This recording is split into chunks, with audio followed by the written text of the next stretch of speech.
Daniel Fisher here at Sweetwater, and as you may know, Moog has two semi-modular analog synthesizers with keyboards. That's the Grandmother and the Matriarch. And there are many similarities, but the Matriarch has more oscillators, more envelopes, some more features. But one thing that the Grandmother has that the Matriarch doesn't have is a true spring reverb.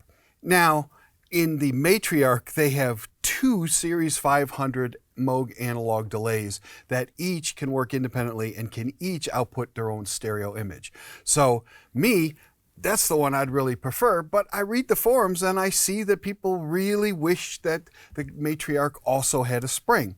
So we sell this Danelectro Spring King. It's for guitars primarily, but I thought, what would happen if we tried it and did a little A and B, and if it works, then it's a fairly inexpensive way to solve the problem. And then you can use it for other things as well. So the first thing we got to do is make the Grandmother and the Matriarch sound like each other. They're both analog synthesizers, so this is the best I can do.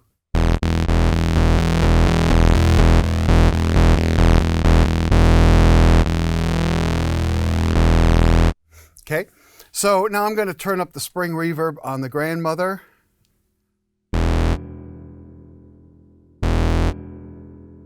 And notice that it's mostly in the low end, but you can definitely hear the spring in it.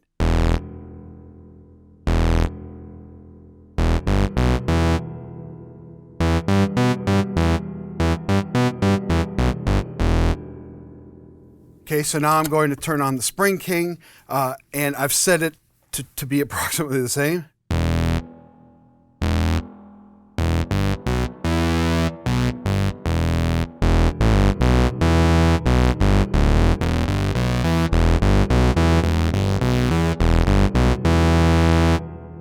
So a couple of things you notice right away is that the Spring King doesn't ring as long, and it's a little bit brighter, and I have the tone all the way down, so actually that can get a lot brighter.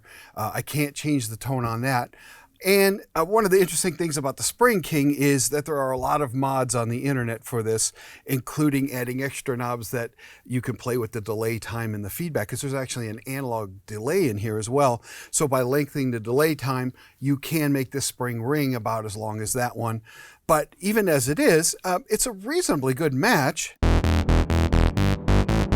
But one of the things you're noticing is now that the Grandmother is not quite as bright, and that's because as you're turning the mix, you're going less and less of the dry signal, more and more of the reverb, whereas on this, the dry signal is always the same and you're simply adding reverb. So listen to the brightness as I change it.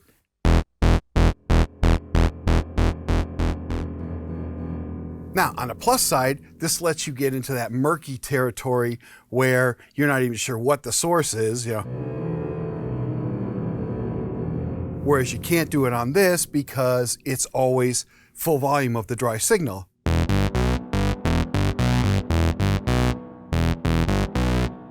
But I can make this a lot brighter if that's something you want. All the way to splashy. And so now let's go up into some higher octaves.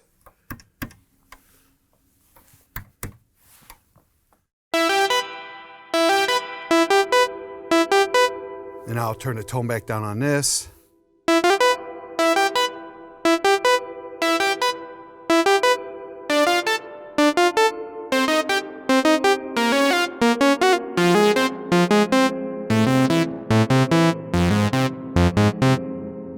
Okay, so now we'll run an arpeggiation through both of them.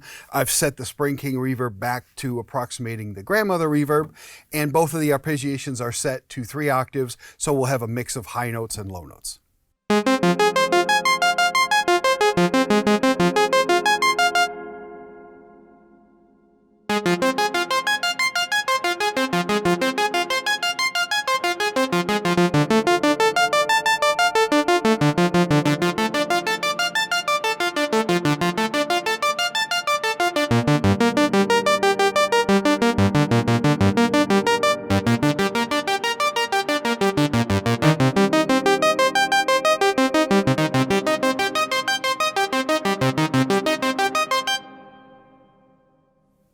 Okay, so now let's try some really short notes just to ping the reverb and so you can hear it what it sounds like after it's been plucked. So we're going to go really short. It'll sound like this.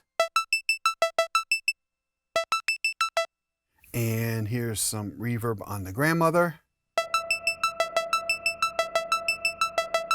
And on the matriarch.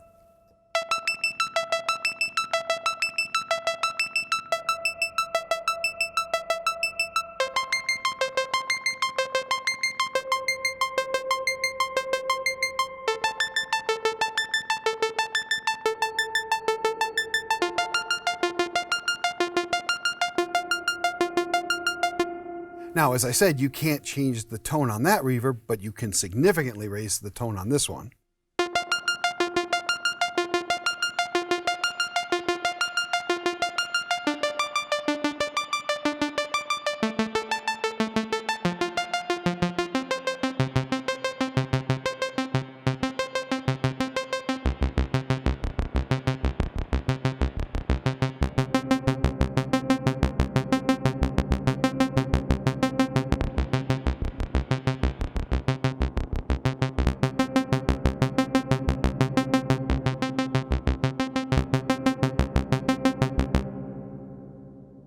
So hopefully that gives you a little bit of an idea of what the Spring King sounds like with the Matriarch as compared to the Spring built into the grandmother.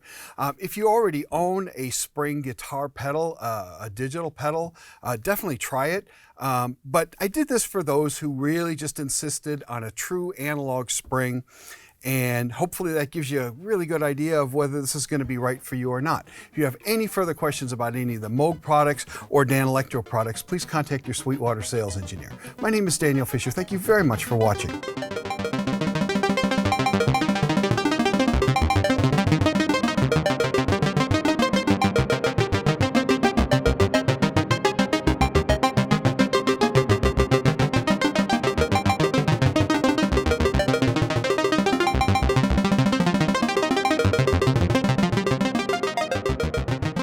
Thanks for watching. Be sure to like, comment, and subscribe.